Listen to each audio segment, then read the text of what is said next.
Pictures and statues were not the only ways the Roman emperors had themselves glorified.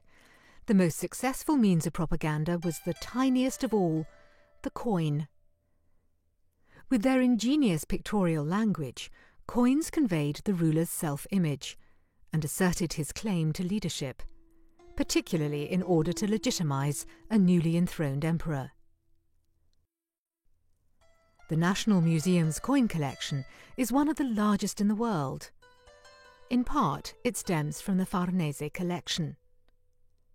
Not all coins are made of precious metals. The everyday small change made of bronze gives valuable insight into the lives of ordinary people. The merchants of Pompeii had money from regions all around the Mediterranean, a sign of the globalization within the gigantic Roman Empire. This most famous coin, a unique gold piece, was produced in the mint in Lugdunum, modern-day Lyon in France. The front shows the first emperor, Gaius Octavius Thurinus, adopted son of Julius Caesar, whose name he assumed, later known by the honorific Augustus, the revered one. The inscription enumerates his titles: Caesar Augustus, Divi Filius, Pater Patriae, Caesar, the revered one, son of God, father of the fatherland. The so-called Augustus Medallion was issued in the years 9 or 8 BC and discovered in Pompeii in 1759.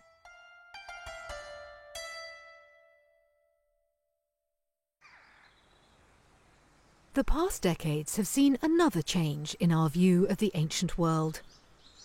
We are no longer only interested in the rulers mentioned in the annals, nor only in the great masterpieces of art, but more and more in the lives of ordinary people.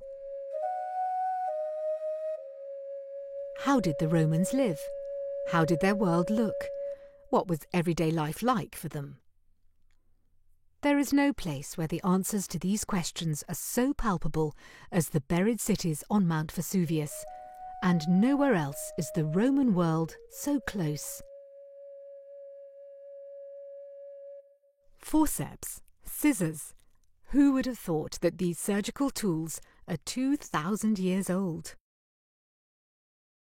Often it is the humblest objects that make the Roman world come alive for us. Many of them remind us of today, like the hinges on the doors, or the water taps that have hardly changed since Roman times.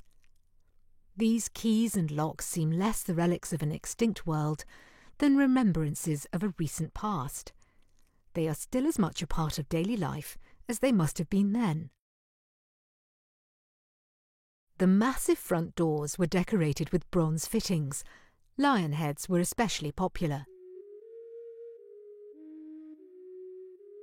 But typically, the ancient Romans were also fond of winged figures from the culture of Babylon, or present-day Iraq, a good 3,000 kilometers away from Pompeii.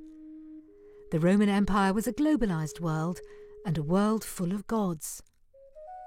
They were omnipresent. Every house had at least one altar representing gods, whether it was the mighty gods of Mount Olympus or the Lares, the ancestor gods and household guardians.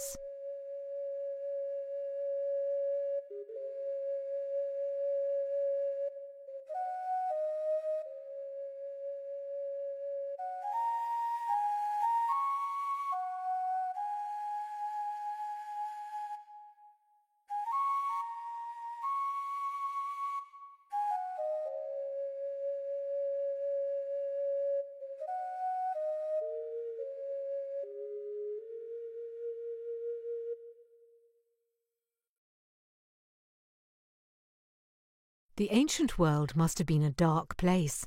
Once the sun had set, only torches and flickering oil lamps gave a little light. That explains the large numbers of tiny lamps that archaeologists have unearthed. 500 were stored in a single corridor of the so-called suburban baths in Herculaneum.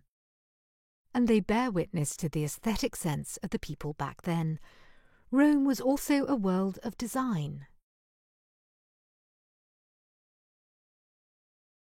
We may have fantasies of Roman feasts and wild orgies with eccentric foods, but that was not typical of daily life. In fact, the kettles and jugs, the cooking pots and frying pans are hardly different from ours today. Though this egg cooker was surely something reserved for large households. Some of these bronze utensils are richly decorated, but they are simply kitchen equipment to be used by women and slaves.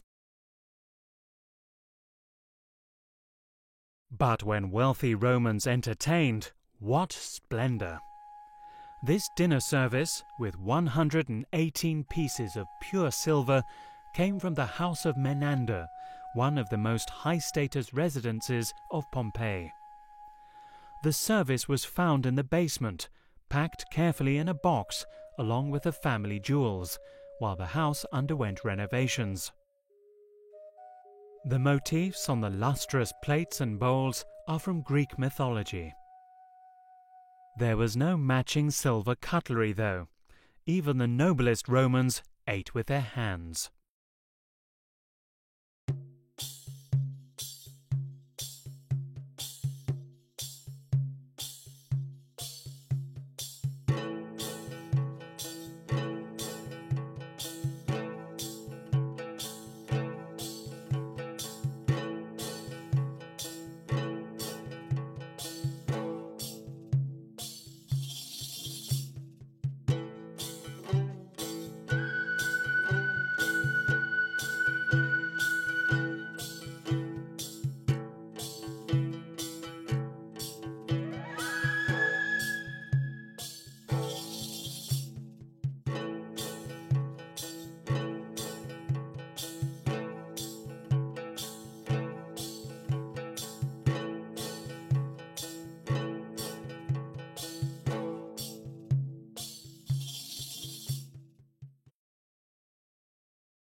One speciality of the Naples Museum is glass.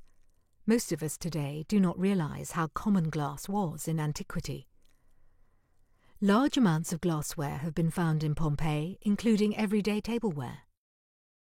The Pompeians drank from glasses, played games with glass pieces, and used jars and flacons of glass for their creams, cosmetics, and perfume.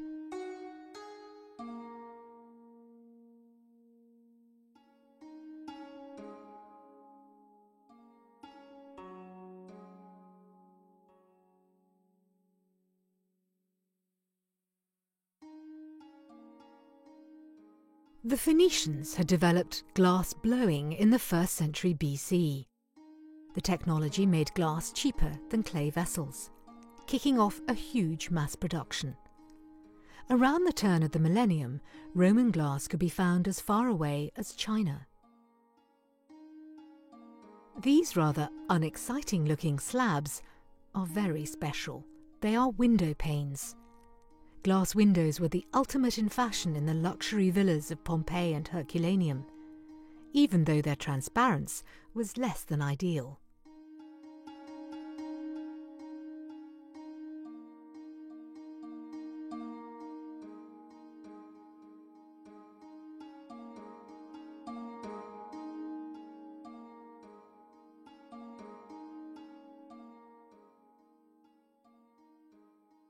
Initially, glass vessels had been expensive and coveted luxury items. This small bowl dates from the early days of glass production. With its intense glowing colours, reminiscent of sparkling precious stones, it was once part of a fine table service.